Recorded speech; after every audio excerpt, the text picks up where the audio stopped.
Proyek Strategis Nasional atau PSN Kawasan Industri dan Pelabuhan Internasional alias KIPI Tanah Kuning Mangkupadi di Tanjung Palas Timur, Bulungan, Kaltara terus berjalan. Proses pembebasan lahan masih berjalan hingga saat ini, khususnya untuk lahan yang berkaitan dengan lahan milik masyarakat.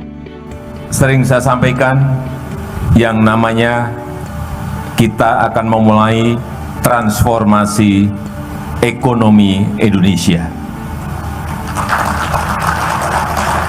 Dari yang kita sudah bertahun-tahun bertumpu kepada sumber daya alam, ekspor raw material, ekspor bahan-bahan mentah, sekarang kita akan masuk kepada hilirisasi, kepada industrialisasi bahan-bahan mentah kita. Yang diekspor bukan bahan mentah lagi, yang diekspor bukan raw material lagi, tetapi adalah barang setengah jadi atau barang jadi. Dan yang di Kalimantan Utara ini nanti adalah hampir semuanya adalah barang jadi.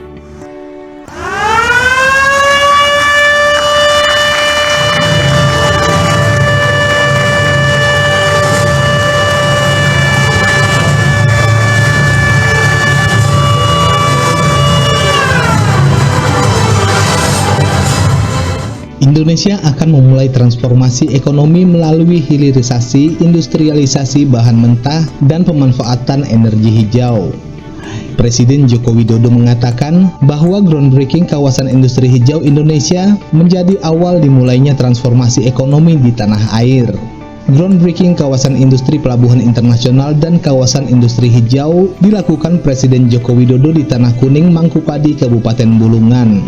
Presiden menuturkan bahwa keberadaan kawasan industri tersebut akan memberikan banyak manfaat bagi masyarakat, seperti terbentuknya lapangan pekerjaan baru yang juga dapat berkontribusi besar terhadap pendapatan negara. Kepala negara menjelaskan bahwa manfaat kawasan industri tersebut akan dirasakan secara real pada 5-10 tahun yang akan datang. Sumber daya manusia dan kualifikasi yang baik perlu dipersiapkan guna mendukung kawasan industri tersebut secara optimal. Dalam masa konstruksi saja akan membutuhkan kurang lebih 100.000 tenaga kerja. Dalam sambutannya, Presiden juga mengapresiasi kawasan industri yang akan menggunakan teknologi-teknologi mutakhir dalam operasionalnya. Hal tersebut tidak lepas dari kerjasama Indonesia dengan sejumlah investor dalam negeri dan luar negeri, seperti Cina dan Uni Emirat Arab. Komisi 7 DPR RI menyoroti keterlambatan penyelesaian proyek smelter grade alumina refinery Inalum Antam berkapasitas 1 juta ton alumina di Mempawah, Kalimantan Barat. Proyek smelter yang dimiliki dan dikelola oleh PT Borneo Alumina Indonesia dengan porsi saham PT Inalum 60% dan PT Antam 40%. Namun hingga kini progres pembangunannya baru terrealisasi 13,78% dari target rencana 71,73% dalam 2 tahun pembangunan. Pembangunan proyek pembangkit listrik tenaga air PLTA Kayan yang digarap PT Kayan Hydro Energy atau KHE akan menjadi PLTA terbesar se-Asia Tenggara. Pembangunannya sesuai dengan rencana dan berjalan dengan lancar.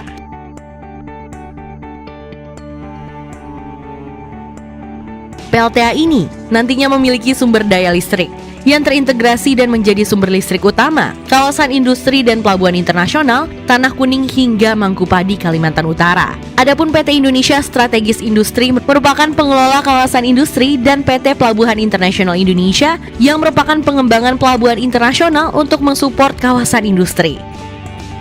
Nilai investasi proyek yang dibangun PT KHE mencapai 17 miliar dolar Amerika. Sumitomo dari Jepang merupakan rekanan asing dalam proyek pembangunan tersebut. Saat ini, persiapan pembangunan tengah dilakukan secara bertahap. Salah satunya adalah pengerjaan infrastruktur berupa pembangunan jalan dari jalan yang dibangun Kementerian Pekerjaan Umum terdekat menuju titik Bendungan Kayan yang berjarak kurang lebih 12 km. Persiapan pembangunan tersebut sudah berlangsung selama 11 tahun. PLTA Kayan Cascade yang dibangun oleh PT KHE memanfaatkan area sepanjang Sungai Kayan dan terdiri atas 5 bendungan dengan 5-6 unit turbin pembangkit tiap bendungannya. Tahap pertama PLTA Kayan Cascade berkapasitas 900 MW, tahap kedua 1.200 MW, tahap ketiga dan keempat masing-masing 1.800 MW, dan tahap kelima 3.300 MW.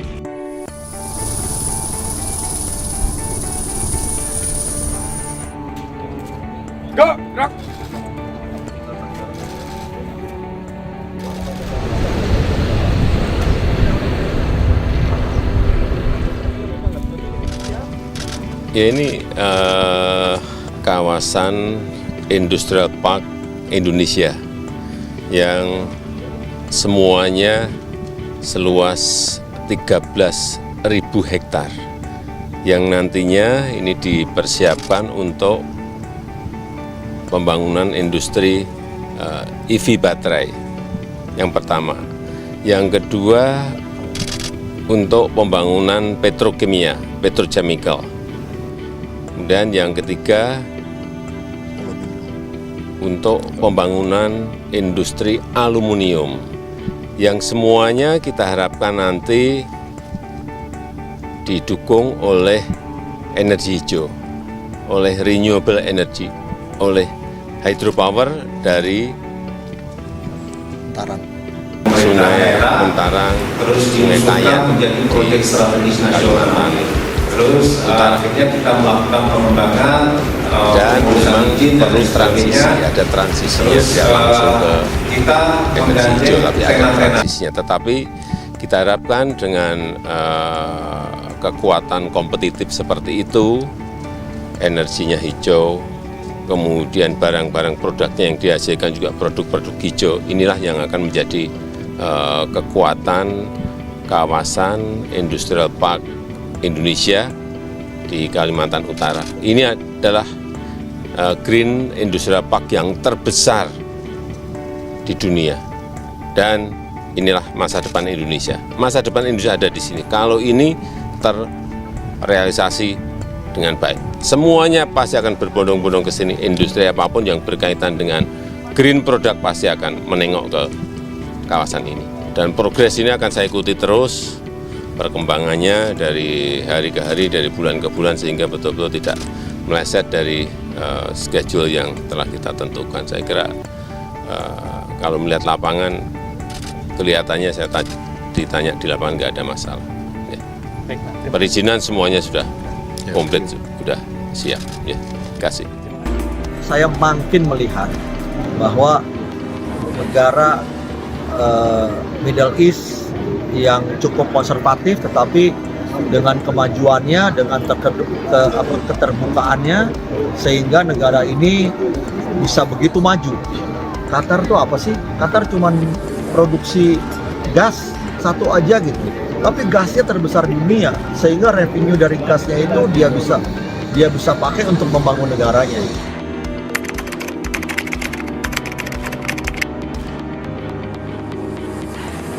Indonesia, kalau memang kita bisa fokus di 2-3 proyek aja, tapi yang benar-benar besar, salah satunya adalah hilirisasi itu, saya rasa dahsyat. Nikel aja sekarang, nikel to stainless steel aja udah 30 miliar dolar. Belum nanti nikel ke baterai, nikel kemana segala macam. Jadi menurut saya ke depan ini, sekali lagi kalau kita sebagai negara fokus dan disupport ya oleh seluruh komponen bangsa, oleh pemerintah, oleh swasta, oleh BUMN, oleh pemerintah daerah, rasanya kita bisa 10 tahun dari sekarang itu income per kapita kita bisa double.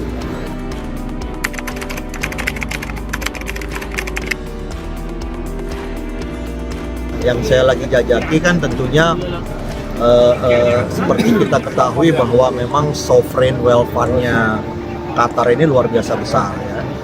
Dan rasanya memang saya juga mempunyai kewajiban sebagai orang Indonesia untuk bagaimana bisa mempromosikan untuk investasi di Indonesia. Nah, ke depan seperti kita ketahui kan Adaro juga lagi bergerak menuju ke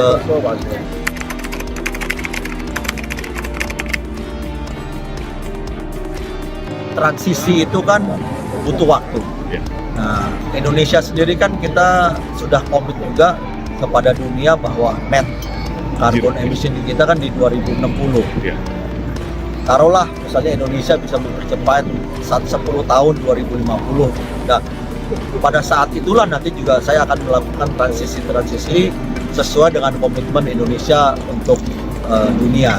Adaro juga tentunya ingin berkomitmen secara positif, tapi sekali lagi segala sesuatunya itu kan nggak bisa seperti membalikkan tangan, Pak.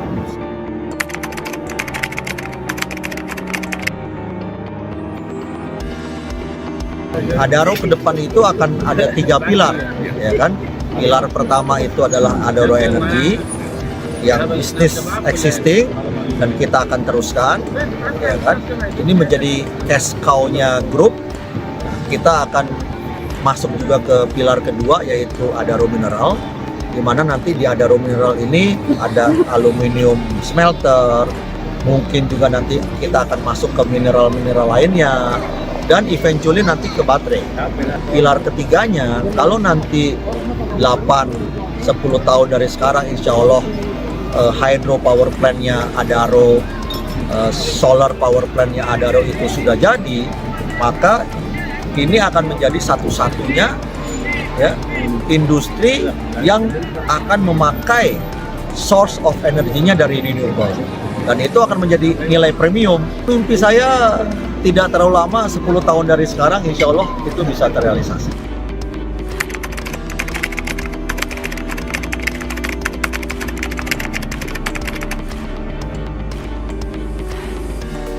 Menurut saya memang luar biasa ya, dan kita rasanya seeing is believing. Kita bisa belajar banyak dengan Qatar, bagaimana Qatar menurut saya telah berhasil menyelenggarakan FIFA World Cup yang mungkin ini the best ya, dalam ada value-value yang mereka pertahankan. Mereka ingin menunjukkan bahwa culture mereka seperti ini, mereka tidak mau ditekan dengan negara-negara yang lainnya gitu kan, dan ini kita bisa contoh gitu.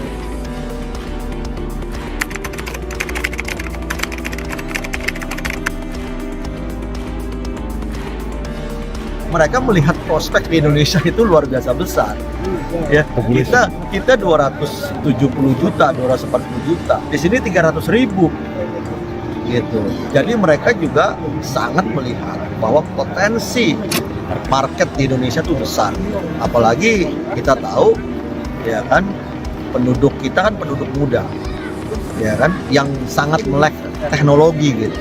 Sekarang ya kita lihat, kita kalau keluar rumah nggak bawa handphone udah pusing kan gitu. Kita masuk kemarin aja begitu handphone mati aja udah nggak bisa masuk gitu. Nah jadi itu yang saya lihat ke depan itu prospeknya luar biasa ya. Dan selain luar biasa karena sudah terkonsolidasi ya. Yang tadinya kan 8 jadi 5 jadi 4 ya. Kita nggak tahu suatu saat nanti jadi berapa gitu. Karena memang the game is consolidation.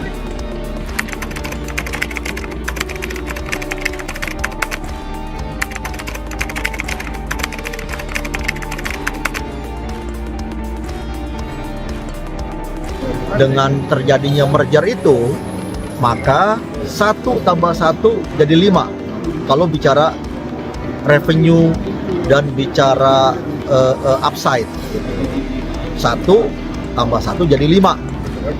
Tetapi dari sisi cost, karena dia merger, 1 ditambah 1 costnya cuma jadi 1,1. Ini kata partner saya, dan ternyata itu benar. Setelah Tri dan Indosat merger, kita bisa lihat performance-nya Indosat menjadi luar biasa gitu, karena economy of scale, jaringannya itu menjadi disatukan jadi lebih besar gitu kan, tapi cost-nya karena satu perusahaan jadi lebih efisien.